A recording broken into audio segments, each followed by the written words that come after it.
You're listening to BleedTV, the only podcast for today's best shows and movies. I'm Zach. And I'm Cash. And tonight we have Into the Badlands. This was Season 3, Episode 6, called The Black Wind Howls. Any ideas what they mean? I've been trying to think about it, and I got nothing, in all honesty. I mean, you were saying the River King, maybe, but I got nothing. I mean, I'm trying to think. Wind, howls... because they're sailing, but it's not a sailboat or anything. It's not no, like it wasn't a sailor ship. I got nothing. Yeah, I mean, we always like to try to interpret it. Drawing. If anyone has any kind of clue, please feel free to drop us a note on Facebook, Twitter, or whatever. Dude, I gotta say something, man. I'm really pumped, man. Our listenership has grown immensely. We've had, a whole bunch more comments. I even had conversations and a conversation. I come to find out one of the writers on the show has even contacted us and gave us some feedback and even clarified some things for us. And so, I think her name was Latoya. So props to her. And we had a huge problem with how the widow was being portrayed. Right, she helped us out. I thought that was awesome. We've also had several comments, several emails. Talking about different parts of the show, things that people have questioned or thought of, asking our opinion. Yeah. So, guys, I really appreciate it. It's always nice to get emails and props on feedback and Facebook also, and Twitter and everything else. If you missed it because there wasn't an episode last week, we did do an interview with Sherman Augustus and last good week. Lord, so man. Go back and listen to that. I thought we had plenty of people who listened to our show, but come to find out, everybody loves to listen to Sherman. Yes, and as you should, because the man's had a phenomenal life. And we broke down his career and everything, got to chat with him. Phenomenal interview. And as he's been saying, be prepared for episode 8. There's going to be a lot that happens. Yes. So, he opens the door and gives a few spoilers. He does. Listen in for sure. This episode started off with a bang. I'll go ahead and say, one of my favorite episodes this season, by far. It was the funnest episode of the season. Good description. Good description. Fun. And as we were going all throughout the fish market scene and everything, I was like, man, these outfits are great. Yes. So I had to tweet out at the costume director, Giovanni Lipari, and ask him do you touch every single one of these things? Yeah. Because of all the background, he just says we have a system. And then I trust that, with all my people. I only have to do minor details. So he's got it down to a science. And he's got it worked out. He's got it worked out, man. The guy's a genius. The aerial shot of this basically favela, very poor town. Yeah, we'll say with favela. I really like the word and everything. This is really, really cool. Bajie and Sonny going through it, all the towns and all this stuff is really, really well done. The set pieces are just phenomenal, man. They really are. And we've always said, entire episode, just bar none, one of the best set piece from top to bottom. Yeah, and this show has always used set pieces, unlike any other show that. It's like an extra character. It is. It's like an extra character. And it really props to all these guys. I loved how at home Bajie felt and portrayed he was in these scenes. Yeah, the drink, the food he's eating. Just throwing grabbing things off trays, throwing money. He's like, oh, buddy, I haven't seen you in forever. And it's of course, they show a guy stealing, and then he's throwing a knife in his back, and they do all this stuff.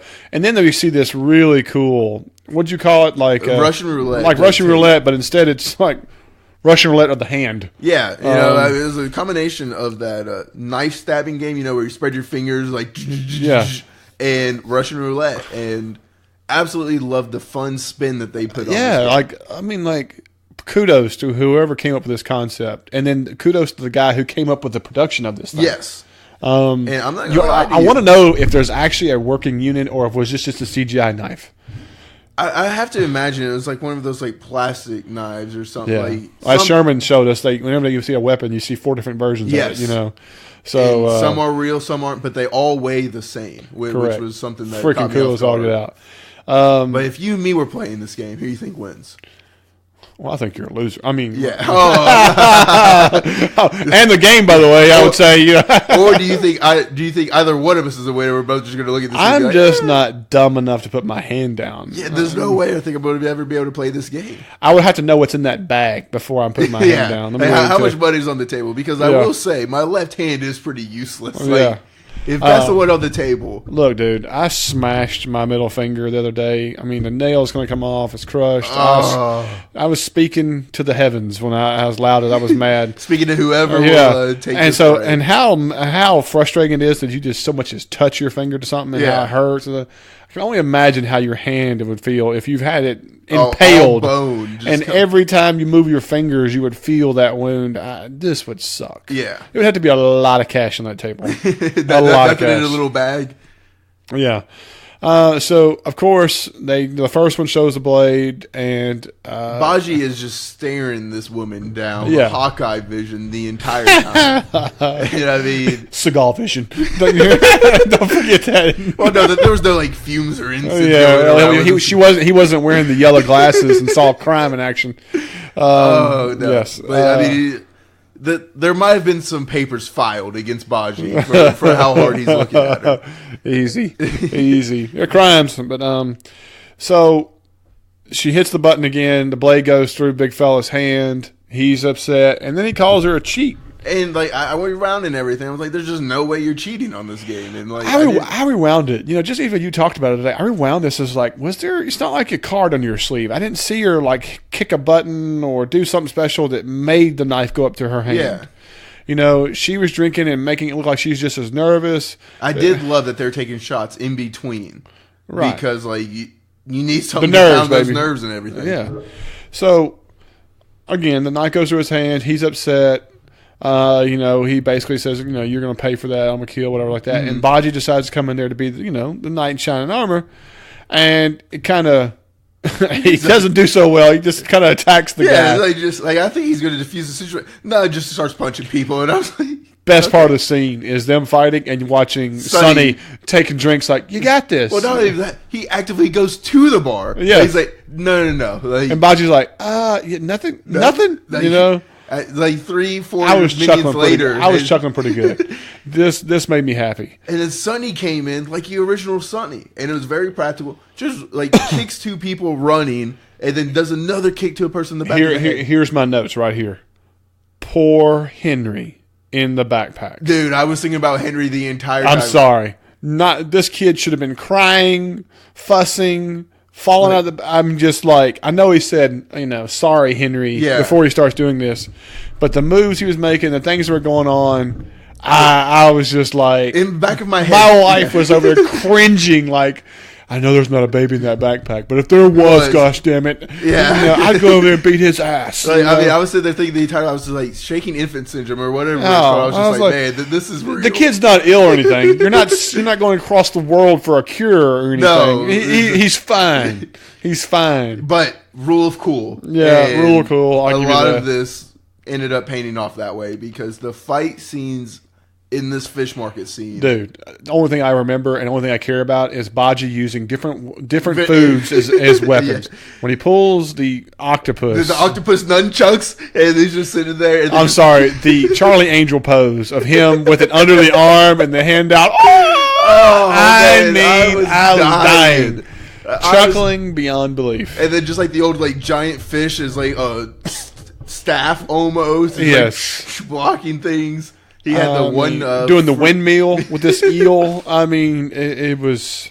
He had the fruit that caught the knife, and I was expecting it to be like that smelly fruit, like that one, and it's like rotten eggs and something like that. And I was like, oh god, like if it opened up, I was having so much fun watching these fights. Yeah, this whole area was just fun, and then the stunner. When the guys got the drop on Bajie, and he's about to go through the fruit, and she just impales him. No holds bar or I was like, through the gut. And I was just like, don't get me wrong, the show has never been afraid to show blood and stuff like that. But like they truly show like all of it going through. Yeah, when you have pure impale, that's a different level than like slicing, blood splattering across the screen. Like that's gruesome. And bravo to AMC and Into the Badlands for going all out with it. There's no doubt. We couldn't thank you enough. So they end up out there on the boat. Another awesome set piece, and Bajie decides to compliment his ex-wife by saying, "Have you put weight on?" Yeah, it's just like my wife looked at me like, if you ever. And I was like, I'm not an idiot. And there's a reason it's called ex-wife. There's a reason he's divorced and everything. Right. Of course, Sonny's like, just shut up. You idiot. Yeah. And then like for the whole first time, I'm thinking that this boat is stolen, and Pele and everything. But no, she actually owns the boat. Yes. Well, or indebted to it, or whatever you want to call it. However, someone would like to phrase it. But it is her boat. Like I thought they just took a random boat. Right. It cuts away to Odessa talking to what's her name? I've dropped her. The Iron Rabbit. Tilda? Tilda. And she basically just says, we got a bad deal here, and I'm out. I'm done. And I just the crocodile tears were the only thing missing here for Tilda and Odessa. Yeah. I mean, it was just, where's the quivering lip? Where's the tucking? She was still thinking of MK. Easy. I'm sorry, but everyone knows that it's going to be her and MK in the Well, look, I'm going to tell you right now, there wasn't no sparks in the next scene. Those two were looking at each other. No, they really wasn't. If anything, it was daggers or, shurikens or anything else, So Odessa says she's deuces. Well, I want to know, did anybody cry over this moment? Was everybody upset that Odessa was gone, this or so on? I mean, I thought she was coming into becoming a very likable character. She did. Well, she had the fight scene. She was getting better and everything. And we even praised her last episode. I'm hoping they're not torpedoing this character because I've enjoyed where they're going. I enjoy that her and Tilda, where that's going. I think we're going to see Odessa back. I think so, too. I think, I think it's like any relationship, I think that'd be complicated. So yes. Especially on TV and everything. So I really hope. I know we've been some Odessa bashers in the past, but we try to turn over a new leaf, and I hope that she does get a better chance in the upcoming episodes. Absolutely. Absolutely.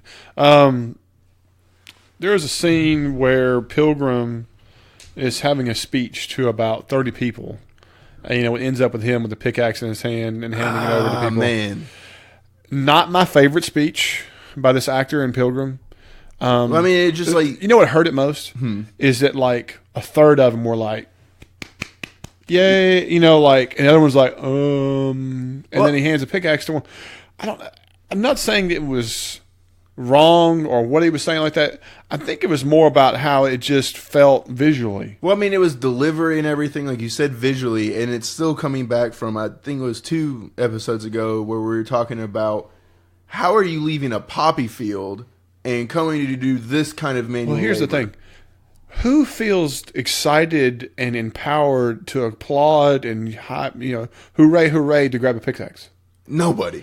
I guess that's my part I struggle with is that, the work you're asking of these people. Right. Like, this is game 7 of a final. To me, this seems like a hyper-focus moment, not a celebratory, grab your pickaxe and go. Yeah. I don't know. I guess... The pickaxes would bother me. Yeah. If you're going to war and getting guys motivated to go do something and fighting a cause, I could go there. I could feel that. I could go there. At the end, but if that was the case, then you would want all of them to be that excited, not a third of them. So that hurts it. So if it's to get them to feel free enough to follow in his message to go grab a pickaxe to dig, and only a third do, and it's to grab a pick. I don't know. Like I said, something was just a little off. I'm sorry, but there needs to be gold or something this that they're actor digging for. Delivers so well when he's one-on-one, small group, other things. This was just one of those first scenes you were like, the surroundings didn't help him. Well, I think it was going to be a hard scene to sell. Yes, but it just had to be captured on camera.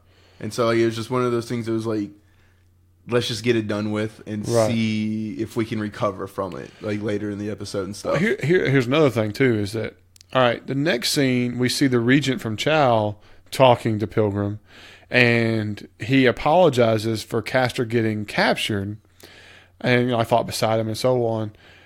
There's 2 things with this. Number one, he's comfortable enough to go be talking to Pilgrim like, hey, BFF, Number 2, did they deliver on their promises of 1,000 people? Because it didn't look like they rounded up 1,000 out of this camp. It didn't look like they rounded up 100 in there. Yeah, to me it looked like there was more bodies on the ground than what got in the trucks. I'm just putting it in perspective. Yeah, no, they definitely murdered a lot more people than they actually saved. So another thing, don't get me wrong, I'm sure it's hard for extras like that.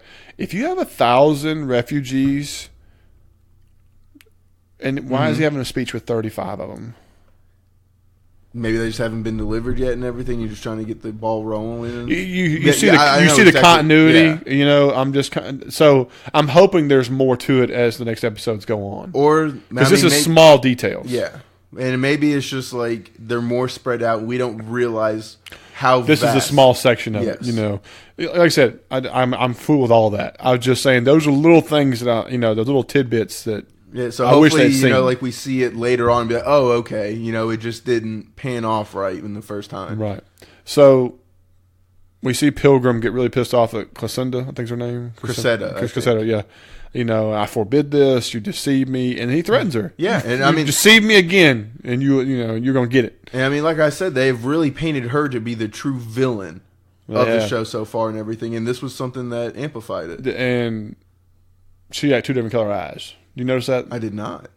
I noticed it a little bit in this scene because you like yellow and green. No, one's like brown, one's blue, but they're darker. It's subtle. Okay. And you really becomes like when you see in her daylight scene later when she's talking to the widow and stuff, you definitely see it clearer. So I thought that was a cool little detail. I don't want to forget about it. Like I said, they showed the camp, and you see Tilda show up, and I mean, there's bodies everywhere. Bodies everywhere, blood everywhere.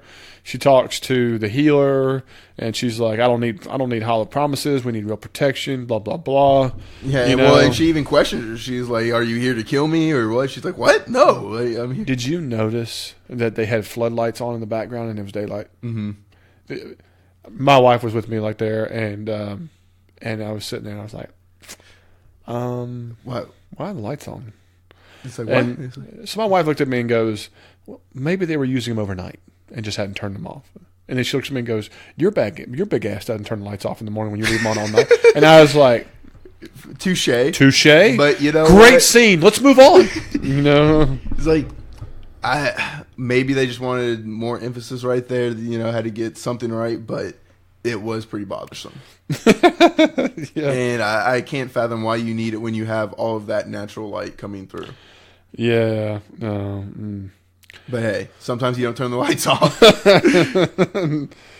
Yeah, no doubt about that. All right, so I'm going to leave the Bajie boat thing towards the end because we're cutting through all that stuff. But there's a scene where we see Castor, and he's got these needles in him, and they pull this really long one out of his chest. And the widow explains to him that you're dying, we're just trying to help you. And he's still pissy about the situation to where my boy Sherman, Moon says, let's cut his head off and send it as a message to Pilgrim. And the widow's like, no, let's use his compassion and his love for this person as a weapon against him. I did think she made the right play with I think she did too. I think it's better to get to know your opponent more, see things differently, and have a stronger play than a power trip and see how it plays out. Yes, and I'm always excited to see how the widow talks with other people because her word choice and everything is always so different than everybody else's on screen. Yeah, I mean the reality of it is that they have this scene where they do this like this mobster drop. I'll give you $1 million for your sister or whatever, and they show up and she's talking smack, hey, I thought you were going to take people off this, and I'm not going to ask you twice, and so he brings the Castor out. And we tried to help him. And Crescetta the entire time just playing bully ball with him. Oh, yeah, like they're having a conversation. She got a pipe in. The grenade from the cheap seats. You know what I mean? I'm like, put the pin back in it over there, chickie. And, like to me, it was like, all right, you're abrasive. Shut the F up back there, But then she comes in with the haymaker of, you had the gift at one point, too. I can see it in you, and who told you that, Before, like I said, Tilda and MK were looking at each other with daggers. The exchange is done, and the widow, basically talk to the hand as she turns around and leaves. As says, you have the gift. And well, I mean, were you interested? Because I was interested about that because he never sensed it, and since he can control the power, I thought it was interesting that he couldn't tell that she had it at one point. Well, Crescetta seems to be looking for all angles, where Pilgrim is focused on his mission. True. You know what I mean? But I mean, his mission is with gifted ones and everything. Well, his mission is for Azra, and the gifted ones help him as part of it. That's fair. So I see what you're saying. So they do this whole exchange like that and stuff, and this is where Widow divulges her plan to Moon about, this is where I say it's a power trip by severing a head and handing it and saying, bitch, what are you going to do now? Mm-hmm. Versus, here, I'm going to give this to you and make you feel like I'm being gracious to you, and use this as a weapon down the road and have, like a chess, have 3 or 4 moves to plan ahead. And I like that way better. It just brings more depth to the character. It makes it more plausible for a true person of power. And I mean, it fits her better and everything. It really does. She doesn't have the army to take. The win by force is obviously not doing well, considering she's not won the thing versus Chow yet. I mean, so it is what it is. She tried to do that in the first season and against Quinn and everything, and it didn't work. So let's go with some guerrilla warfare and everything. Some blitzkrieg, things like that, and see how that works. Change up your tactics. Right. So now let's get to Bajie and Sunny. So they get on the boat. They're going along, and they have this little moment where Bajie and Lily is her name, reminiscing of old times. They even have a drink together. They get all cushy and close. He leans in for the kiss, and it is the second denial of this this early season. I love Sherman Augustus Moon was denied by Lydia, and now Lily denies Bajie. Yes, I got news for you. The men of Into the Badlands are failures with women. They really MK failing with Tilda. Moon has failed with Lydia. Now Bajie has failed with his ex-wife. Is there a man on this show that knows how to bring in the woman and maintain this? No, because I would give you Sunny, but sadly she passed away. I mean, exactly. This season right here is this is like the dummy's guide of what not to do. But I mean, I was like, he's going to try, and I kind of hope he gets rejected because I always hate it's a little early. Because I always hate the kiss and then the slap afterward. Yeah, so I'm going to taste you, and then oh wait a minute, that was wrong. Yeah, yeah. So I was a big fan that she was just like, no, hey, those eyes said she was thinking about it. Oh, she thought about it and everything. Then she was like, wait, I already know where this road goes down. So, like I said, she smacks him. You're unreliable, blah, blah, blah. You're Bajie and everything. Get the F out, And then, he does right by her because he knows he's the one that messed up and everything. It's just like, if anything, I'm the untrustworthy one and everything. And so I am fully trusting Lily. I'm like, okay, we're on this. I don't have any sneaking suspicions and everything. Right. Well, she does talk about, when Sunny comes in later, she has a good conversation. But before we get to that, are we going to continue our gripe of that every episode Bajie has a new layer of the onion we get to smell? Because he is the human Swiss Army knife.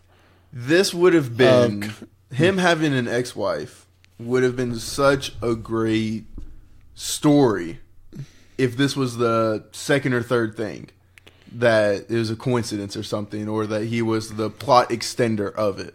But since this was, I'm going to take a rough estimate, the 102nd time that he has been the link to season 3, it kind of fell flat for me that he had an ex-wife. Well, and that's really unfortunate. I don't mind ex-wife. I don't mind all that stuff like you're saying too. But it's just we got to let Bajie be Bajie without being the guy who is MacGyver of coincidence and oh hey look, by the way, I was this. It's just like we spoke with him earlier. Bajie was a pirate for 2 years. How does that just sneak in? Pirate? It even Sunny was like, wait, Bajie was a pirate? Bajie? You guys were married. He was a pirate. Doesn't know, There's Azra. He was the monks. He had a witch before the monks. He taught the widow when she was Minerva. He has the healing art. He used to be an app. I mean, so much. But here's the deal. I still love the character. I think the show would be flat without Nick Frost. Yes. I think he brings a dynamic which is fantastic. Especially on an episode like this one. Let's just tone down Like, I mean, all the new unravelings. Look, the bottom line is that we haven't had a new unraveling about Sonny, or we're still unraveling it. Yeah. You know what I mean? We're still we've had subtle unravelings of the widow. We haven't had an unraveling of Sherman, Moon like that, other than he used to be in love with Lydia, and they never acted on it. And everybody's had. Bajie somehow has a hand in that. I'm just telling you now. If he comes out and says that he was Chow's hairdresser for a year during his regime, I'm going to throw something. Yeah, I'm going to be upset. If he somehow knows how the connection of, I used to work the horses here at their stables. I know the place like the back of my hand. I do the secret path because I was the gardener for 2 years before anything ever happened. And I know that's just cheesy and making fun of stuff, but gosh damn, I'm scared that it could be something like that. Yeah, it's becoming like that at this point. Right. And so I said, let Bajie be Bajie. I mean, at some point, we're going to get to Asbury. He's like, I built this 4 years ago. The intrigue of his character is not that by the way, I know this. Yes. The intrigue of his character is this is Nick Frost. He's funny. He's great on screen. He's hilarious. He uses food as weapons. I mean, that's what you love. He is the most creative fighter. We've had the bed sumo 5-star frog splash. We've had the fish as weapons. We've had everything with them. Oh, yeah, and the smart whip, the good humor. Let's leave it at that. And how are you, because we are on the boat and everything, Sonny's flashback to being on this boat before? I'm cool with it. I think it's also convenient that this happens to be the same boat, that he actually finds the scratching gone, this, that, or so on. But it played a big role in it. It did play well because it had a connection to the River King. Yes. If it did not have the connection to the River King, then it would have not as played as well. I think that's correct. And I think that's the whole deal, is that since this was a boat that basically traded humans, there was buying and selling or slave, whatever you call it, I think that is really a good reason of how the River King intertwines, how this boat makes sense, and everything else. And since he's been having these flashback visions and everything, I think that's the difference between him and Bajie's things. It's like we're not. Well, it's slow developing. It's a mystery. It's going to take numerous episodes to have an unveiling. Not a hey, by the way. Yeah, exactly. So there's a lot of character development in it, not just given. Well, like we saw one flash an episode or two ago where he gets touched by the girl. I'm supposing is a female in this cloak, based on features of the face and mouth that I've seen. It feels like it's a female. And that the cloak or the cloth that she wears looks like it has a blue bird on it or something. The symbol. I think it is a blue bird there. Right. Well, it's a bird that's blue, not a blue bird. Some people give me a hard time about that. Okay. And so he see a flash of that same pattern again during his deal, along with him using the Azra thing to make the scraping. I thought that was really cool. And all that was cool. And again, he grabs this axe and comes out and finds out that Lily has backstabbed him and, is going to take the bounty for them to pay off her debts. Yes. And then we see the River King come out. And then my first thought was, where's Henry? He's below. Okay, sleeping is what I'm guessing. Okay. Because he wasn't in the backpack. Yeah, well, because I hope not, because there was a scene where somebody gets kicked and lands on his back. Yeah. And if Henry's back there, you back. Sayonara. Yeah. But because I was looking around and I was like, where's Henry? We don't see him. I don't think he had the backpack on. And the River King steps out and he's like, come on, make this easy for me. And I was like, if you're not bringing Henry out, we're fighting. We're going down, Jack. It's about to get real in here. And then I was like, River King, you don't have enough people. By my count, I see 8, maybe. Is this the appetizer? Yeah. I mean, please tell me more people are coming. But unfortunately for the River King, there's not. No. And Sonny's already got an axe in hand. Bajie knows great what's fight, up. man. Yes. Great stuff. Because I kind of complained in the last 2 or 3 episodes that the punches weren't connecting, things like that. None of that this episode. No, this is the real deal. You saw somebody get kicked, you saw the dust come off their shirt. Exactly. Bajie is the king of using what's around you. Let's use a barrel. Let's use this. Let's use that. I loved all that. I thought all that was good. I mean, and Sonny needs a staff. I don't want him to have a sword or anything anymore. Let this man be Raiden for all I care. Donatello? I'll take Donatello. He was phenomenal with this thing. Yes. The twirling, the ability to attack 2 people at once. And then the people fighting Sonny. thank you. Thank you for attacking him, not one by one. Oh, yeah. To, come out, hit him from behind, do all of these things. It's just another way of saying thank you to the action and stunt team of this show for what you bring, because between the favela or ship market, whatever you want to call it, fight scenes, and the ones that were on the boat with where the River King was, they were so well done, so masterfully. Thank y'all. Yes. Because there's very few shows that go to the level y'all do, and the hard work y'all do is epic and very appreciated, and one of the big reasons we love this. Yes, and along with the camera work and everything, because this was a dark fight scene, but it was lit just enough to where Correct. You saw everything. Correct. I really enjoyed it. It was really well done. Were you disappointed at all the River King didn't have any moves of his own? No, because I don't expect him to. But the River King is the first boss that didn't have its own abilities that we've seen lately. Yeah, and I'm okay with that. Because every Baron has been able to handle his own business. Yes. And this is the first. But, the River King's not a Baron. I think if he had that fighting ability, he wouldn't be out here in the trafficking world and stuff. Yeah. He's running his own realm. I'll give you that. And so, that's why I was more disappointed that he didn't have more people instead of him not being able to fight. And, he's even older than it looks like every other character on the show. Yeah. Because, he's got the gray hair streaking out throughout. I would put him in his 60s, 70s. I love his look, man. Yes. This actor is awesome. And then how about Bajie's full airborne aerial kick, making the other person fly off the boat? Absolutely loved it. You're over here shaking your head and everything, but was that Bajie that did that? I thought it was Sonny. Bajie. I thought it was Sonny that kicked the guy off. See, I thought it was Bajie because it looked like it was the heavier person. So I was going with it, and I was cracking up seeing the person fly 30 feet off the boat. I didn't have a problem. I might have been Sonny, but I digress. Anyway, it might have been. Either way, it was cool to see him fly off. I love the water scene where he lands in. That was cool. Lily ends up saving Sonny at the last second while he's got the River King in his grasp, and then he sticks his hook to his face and tells him, "I'm gonna need your help." Cool effects, having that hook, and I don't know if you could hear it or if I just made the sound in my head of that almost nails on the chalkboard, going against the skin, but gave me goosebumps. Right. So, I've heard from a few people, including we were talking about social media and stuff like that. Lily, what would you say? Do you think she's a strong character, or that the way the character was portrayed was strong for the episode or for the future of the show? I think it's too soon to go ahead. I'll give you the too soon. There were some not complaints, but didn't match.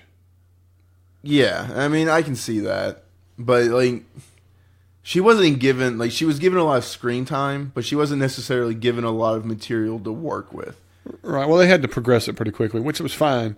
It was one of the first new characters that you didn't immediately fall in love with. Well, not so much that I didn't fall in love with. It was just some of the first. It was one of the first ones that I got feedback on where people were questioning her validity to the show. Yeah. You know what I mean? That's one of the first times. You know what I mean? When Louis Tan came on, people were bananas and goo goo and gaga over the situation. No one questioned him being a new character arising. Nobody questioned Moon. Nobody questioned Bajie. When you had those new introductions to certain people, I take that back. The new regent for Chow, some people questioned that. Some people questioned Odessa. But this is This is one of those new characters. This is one of the most relevant. And part of the problems with Lily is what role does she serve? Because now we have the River King, and so Lily's kind of not really. Is she the next? When we went and saw the witch, she did her part, and we moved on. We'll never see the witch again. Are we never going to see Lily again? But we are, because she's still on the boat and everything with right. them. But once that part's complete, is her character over, or has she become a regular?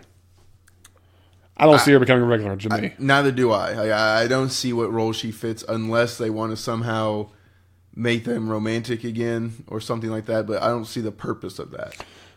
Hopefully she's able to. I'm just hoping they build the character more where people enjoy her. Because I think she's a fine actress. It's just we need more for her. For people to question that. So the episode kind of wraps with the Castor and MK having a little scuffle to where Pilgrim comes in, tells them to leave. And the part that bothered me the most about this entire scene was MK and homegirl holding hands on the way out. I didn't even notice that. I was just like, what? She has fought for Nyx, has fought for Castor the entire right time. And left, wanting to care for him, do anything, this, that, or so on. Pilgrim walks in and says, leave with MK. She grabs MK's hands and they walk out like boyfriend, girlfriend on second date. And Castor has to watch this. And that's his final moment of seeing her before he gets his neck snapped. So sees her. Insult to injury. Yeah. Sees her leaving with Mr. Steal Your Girl, MK. Yeah, Mr. You don't belong here. I'm still good. Yeah. Well, and how about all of the stuff of Widow telling Castor that MK is going to betray you, all of this stuff, and he just doesn't come out and say it. No. Like, kind of beats around the bush and everything. Then, like you said, well, it's also you have to know your source. Anything Castor says coming from Widow, you have to be like, she could have told you a whole bunch of hocus pocus. True, but I mean, in this case, it was all truth. He hasn't abandoned him yet. Yes. It has potential truth. So, I don't know. Just the hand-holding, and then this ancient samurai, their loyalty was all over everything. Like, you're not so loyal, Castor. Yeah. Oh, that was your neck. Well, it was poor Castor. Like, it wasn't even his fault. Like, I mean, Cressida got to him, and... Yeah. Well, she just knew what buttons to push. She did. She did it it's just like when we talked to Westworld the other day, Ford said, I didn't tell her to kill me. I knew what she would do. Exactly. So... and so like we get there and like you said, great neck snap. At first I thought he was suffocating him, and I was going to have a huge problem. I was too, because he wasn't covering his nose. Exactly. Like I was like, he can still breathe there, Pilgrim. He's breathing there perfectly. You got a big hand, but the nose isn't covered. And then yeah. Oh. Yeah, no, that works. Don't worry about the nose. You're good, man. Yep. You took the lettuce in half there. It's over. Could have let him stab himself. I hated for Castor to die that way, man. It was very unfortunate. I guess it was better than a slow death, but... Are we to believe that you can only have two of the Dark Ones at one time? Because that's the reason he killed him. Or is because he was basically just putting him out of his misery because he loved him? Well, Castor was sick and everything. But I have been thinking about, you can only control two. It's possible. And so that would be a sneaky way of putting that into the show. It was like, you kind of quietly have three, but he never had all three of them at the same time. True. And then it was like, oh, Castor was just getting sick, and then that's why he died. But maybe Castor got sick because MK was coming in and everything. And there was some of this. So, I mean, I like where you're going, and I'll be intrigued to see if potentially that's what gets MK kicked out, is there's only two. And Henry replaces him, or Sonny gets his power back. I guess we'll have to see. All right, my last question. How do you feel about Widow's plan of turning Chow as an ally from an enemy to go against Pilgrim? I love it. We've seen Widow be able to do this before with Quinn. She loves teaming up with the person you'd last expect. And so I think it's definitely something that can work. And yes, Chow doesn't like her brother, but it's still her brother. But does it open the door for Chow to look at Pilgrim saying this is what she's planning? Sure. And then, are you going to let me control these areas as long as you go find your Azra? It does, but also, hey, we both know gifted ones destroy us. And the only way we're going to beat them is together. Because neither one of us alone is going to be able to take them out. We might be able to take each other out, but we can't take them out. Well, I don't see it being that simple, and I'm very curious to see where they're going to take it. Yes. I mean, it never is that simple, but maybe that's why we've got the extra episodes this year. So we can actually build that relationship. Have a few attempts to, cut it off early and stuff, but like, okay, we tried to sneak attack each other out as we were trying to film this alliance, but it's clearly seen teaming up is going to be our best option. Yeah, we'll have to see how that rolls. But I mean, that's my best guess, and you just don't see it happening. Not that way. Okay. To me, I think you got to bring a lot more turns and twists into the mix in college Robin. Like we had that interview the other day with Sherman and like that. I think things get a lot worse before they ever get better. I mean, I will agree with that. So, so I guess I'll just ask: do you think Pilgrim gets Azra back up, or like, as the witch was saying, not anytime soon, purges the place? I think we're going to explore more about what the catalyst is, and which is Sonny, who the mystery person is that has helped control the whole situation, and that Azra is something distant down the future. Okay. Just 100%. I think that we got to unravel the mysteries that have been given to us and go from there. I don't see them doing anything else from that point. Neither do I. But also, gosh darn it, give us our freaking Abbotts back. Like, I just need to see them. I don't know. Wouldn't it be a kick in the head that the leader of the Abbotts was the one who was wearing the cloak? You know, and that they've seen her and known her this whole time, and that. Because you understand, Sonny's never been to where the Abbotts were, the monastery. He never saw any of that. No, or he wasn't there. So that is a real possibility. Although Bajie would be able to, I think. Wait a minute, did Sonny go there to help save him? I don't think so. I think it was Bajie. Anyway, it could be. It's a way to bring that characters back, you know. So I don't know. We'll just have to see on that one. We will. No doubt. Guys, what did y'all think? Did y'all agree, disagree, or was there something more you saw that we didn't talk about? What do you predict for the future? What is Sonny as the catalyst? Does that mean he's going to turn into one of the special ones? Is he going to become the ultimate or anything else? Are we going to see a baby Henry flying around and fighting people because he is the catalyst? Will Bajie be his trainer? Yes, obviously Bajie's going to be the trader. Don't be ridiculous. So we'll have to see how it goes. But other than that, guys, don't ever hesitate. We're on Twitter. We're on Facebook. We're on YouTube. Like, I mean, we have a lot of conversations on YouTube with the show. Don't hesitate to buzz us and let us know. And guys, if you are enjoying the show and you haven't given us a chance to give us an iTunes review or a Stitcher review or something like that, it really does help us and it helps promote our show for more listeners, and we appreciate it. But other than that, guys, I think we're going to call it a night, and we look forward to next week. This is BleedTV. I am Zach. And I'm Cash. And we'll see y'all then.